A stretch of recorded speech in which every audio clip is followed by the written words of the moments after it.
You might want to make sure your kids aren't listening in on this story.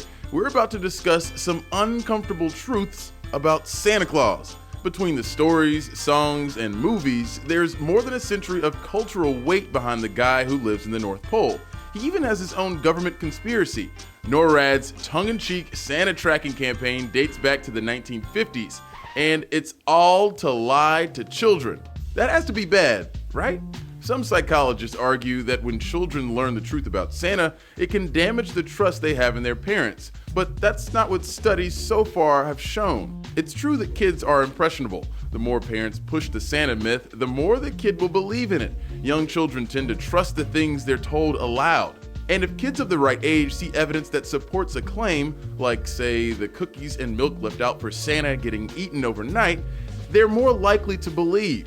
But as kids get older, they tend to get more skeptical about Santa, regardless of what their parents tell them. At 6 to 9 years old, they've basically started to grow out of it. And it's not a harmful process. In fact, realizing and thinking through why Santa doesn't exist can actually help kids build their reasoning skills. They might not know the aerodynamics behind that sleigh, for example, but they start to grasp that he can't possibly fly fast enough to hit every house on Earth overnight. Chances are they won't hold a grudge either. In one study, kids weren't all that broken up when they learned the truth. Their parents were the ones who felt worse.